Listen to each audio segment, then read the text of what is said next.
Sudah tahu di Indonesia itu orangnya nggak punya jenggot. Mbah Hasyim Asy'ari tidak berjenggot.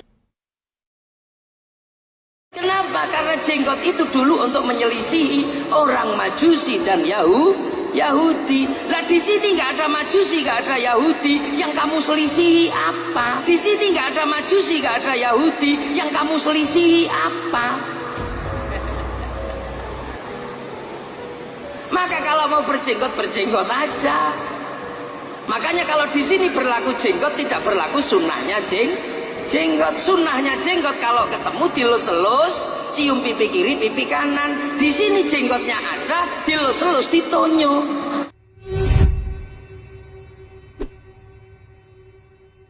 Satu genggam, tetapi sepakat bahwasanya seluruh syariat menyatakan jenggot disyariatkan karena Rasulullah SAW menamakannya dengan fitrah, Ya.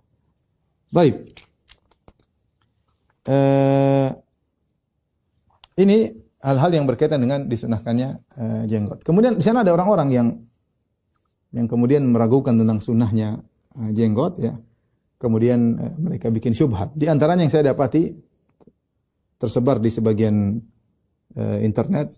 Saya sudah bantah zaman dulu, kemudian sekarang dihapus, ya. Sepertinya dihapus, saya sudah cari nggak dapat lagi. Tapi dulu sempat sebagian mereka mengatakan kalau jenggot disyariatkan berarti Allah tidak adil. Sebuah perkataan yang berani sekali mengatakan Allah tidak adil. Kenapa?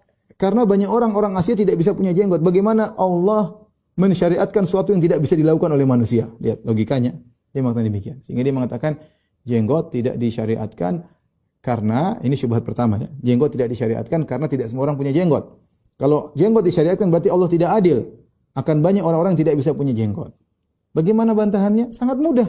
Ya kalau tidak punya jenggot tidak usah dipaksa untuk punya jenggot. Ya. Apakah kemudian kalau kita mengatakan disyariatkan salat berdiri, kalau tidak berdiri tidak sah?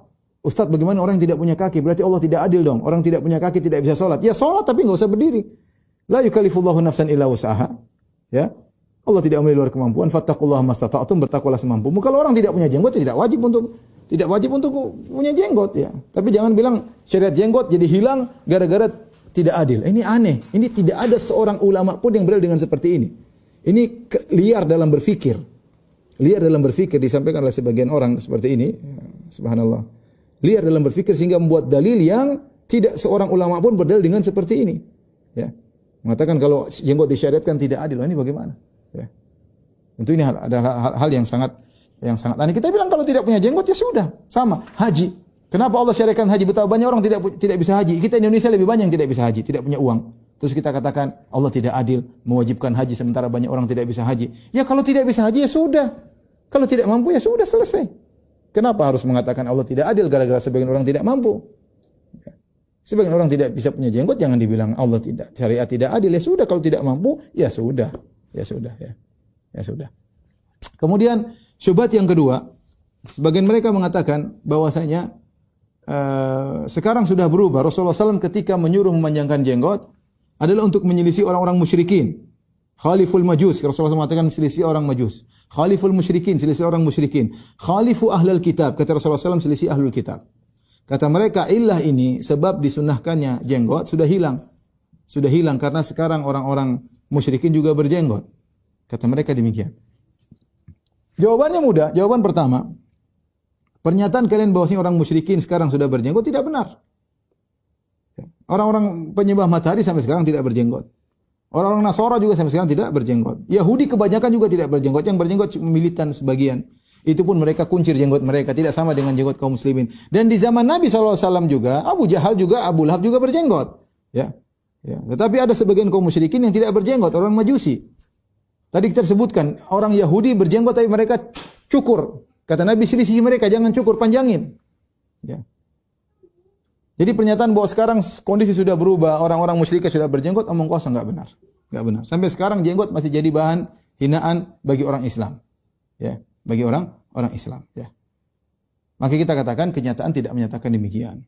Ternyata masih banyak jenggot masih menjadi ciri khusus orang Islam, masih jadi ciri khusus orang Islam. Bahkan Yahudi yang berjenggot pun jenggotnya dikuncir atau dipelintir, ya. Kemudian bantahan kedua, ya. bahwasanya sebab disyariatkannya jenggot ada beberapa, bukan cuma satu sebab. Sebab pertama untuk menyelisih orang musyrikin, yang kedua jenggot itu adalah fitrah. Kata Rasulullah SAW, asyrun minal fitrah, 10 fitrah di antaranya tadi ifa'ul lihah, memanjangkan jenggot. Jadi fitrah, dan fitrah ini dikatakan fitrah tidak akan pernah berubah. Tidak akan pernah berubah, dan dia berlaku pada seluruh syariat. Ya, berlaku pada seluruh syariat para nabi. Ya. Makanya Nabi Harun berjenggot sebenarnya dalam Al-Qur'an. Ya bna umma la ta'khudh bi lihyati wala bi ra'si. Ketika Nabi Musa marah, kemudian Nabi Musa pegang jenggot Nabi Harun, dia tarik, ya jurruhu ilaih. Dia tarik kepala kakaknya Nabi Harun. Nabi Harun mengatakan, "Ya bna umma la ta'khudh bi lihyati." Jangan kau pegang jenggotku, jangan kau pegang kepalaku, wala bi ra'si. Itu Nabi Musa pegang jenggot dan kepala Nabi Harun ditarik. Jadi Nabi Harun berjenggot. Ini fitrah. Fitrah. Jadi fitrah, meskipun kita katakan seluruh manusia, orang musyrikin semua sekarang berjenggot ikut sunnah, ya sudah alhamdulillah. Apa kemudian kalau mereka semua sudah pakai jenggot, kita buang jenggot kita? Enggak, ini fitrah. Ya Nabi yang bilang fitrah. Mau diapain lagi? Fitrah. Ya. Kecuali hadis Nabi mau kita buang, mau kita rubah, baru hukum dari fitrah tidak menjadi fitrah. Selama dikatakan fitrah tidak akan pernah berubah hukumnya, ya tidak akan berubah hukumnya. Jadi saya ulangi, sebab disyariatkan jenggot ada beberapa sebab, di antaranya dalam rangka menyelisihi, dan itu masih berlaku sampai sekarang. Yang kedua karena fitrah, Kemudian syubhat ketiga yang sempat heboh beberapa waktu yang lalu, ada seorang kiai mengatakan siapa yang punya jenggot semakin panjang maka semakin goblok, ya. Dia berkata orang berjenggot itu mengurangi kecerdasan, ya. Orang yang berjenggot itu, kata beliau, yang paling penting lagi, yang paling serius lagi, orang berjenggot itu mengurangi kecerdasan. Jadi syarat yang sebenarnya untuk mendukung kecerdasan otak ketarik oleh untuk memanjangkan jenggot. Ya. Kemudian dia menyebutkan, coba lihat Gus Dur tidak berjenggot, Nurkhalis Majid tidak berjenggot, Pak Quraisyihab tidak berjenggot. Yang cerdas-cerdas enggak ada yang berjenggot. Tapi kalau berjenggot emosinya saja yang meledak-ledak, geger otaknya, karena syarat atau syaraf yang untuk mensupport otak supaya cerdas ketarik ke jenggot. Semakin panjang semakin goblok. Ini perkataannya. Waliyadzubillah, ya, ucap oleh seorang, ya. Dan itu bantahnya sangat mudah, ya. Kita bilang bahwasanya orang berjenggot sangat banyak, ya. Kalau dikatakan orang berjenggot goblok, maka Nabi SAW berjenggot, ya. Rasulullah SAW jenggotnya lebat. Sampai ketika ditanya, sahabat ditanya, ya, Khabbab, ya, akana Nabi sallallahu alaihi wasallam yaqra'u fi adh-dhuhr wal 'asr? Apakah Rasulullah SAW baca ketika salat asar dan salat zuhur, salat sirriyah? Kata Khabbab, "Na'am." Iya. Qul nabi ayyi syai'in kuntum ta'rifun? Dari mana kalian tahu Rasulullah SAW ketika itu baca? Kata Khabbab, "Bittirabi lihyatihi," karena jenggotnya bergetar. Ya, Rasulullah SAW jenggotnya lebat sampai orang di belakang bisa lihat jenggot Nabi dari belakang. Berarti Rasulullah SAW jenggotnya panjang, ya. Ya kalau jenggotnya panjang goblok repot, ya. Nabi Harun tadi sudah kita sebutkan, ya bna umma la ta'khudh bi lihyati wala bi ra'si. Nabi Harun berkata kepada Musa, wahai Musa, jangan kau pegang, wahai saudara kandungku, wahai anak ibuku, jangan kau pegang jenggotku. Berarti Nabi Harun berjenggot, ya. Kemudian orang Nasara di mana-mana mereka kalau menggambar Nabi Isa pasti berjenggot. Mereka gambar Nabi Isa mau warna kulitnya apapun biasanya berjenggot. Apakah mereka sepakat bahwasanya Tuhan mereka goblok, ya, karena memiliki jenggot? Ya, tentu tidak, ya. Tentu tidak. Kemudian tadi telah kita sebutkan bagaimana para ulama, Syuraih Al-Qadhi, dia mengatakan aku berangan-angan punya jenggot meskipun harus bayar 10.000 dirham. Apakah dia berangan-angan punya kegoblokan sehingga harus bayar kegoblokan tersebut dengan 10.000 dirham, ya. Kemudian juga tadi kita sebutkan ulama Syafi'iyah tadi, berapa banyak ulama Syafi'iyah mengatakan seperti Imam Nawawi mengatakan Al-Mukhtar, yang terpilih jenggot dibiarkan, ya. Apakah mereka berarti telah dan sepakat tadi tidak boleh menggundul jenggot? Apakah mereka sepakat untuk memelihara kegoblokan? Ya. Kemudian juga banyak ulama-ulama di Nusantara juga yang berjenggot. Demikian juga banyak tokoh-tokoh non-Muslim yang cerdas-cerdas yang juga berjenggot, ya. Yang membacakan nama-nama orang Barat banyak sekali, ya. Yang mereka juga berjenggot, ya.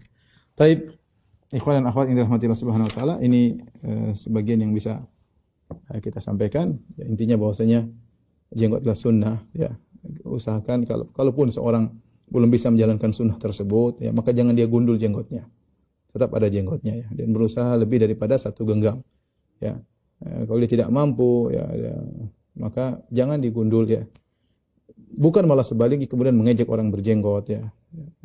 Itu tidak benar. Sekarang kan kita mengejek sunnah, mengejek ijma ulama, mengejek para ulama, mengejek para anbiya yang mereka berjenggot dengan berbagai macam dalih dan syubhat yang tidak benar. Tapi demikian saja kajian kita, kurang lebihnya mohon maaf. Wabillahi taufiq wal hidayah. Assalamualaikum warahmatullahi wabarakatuh.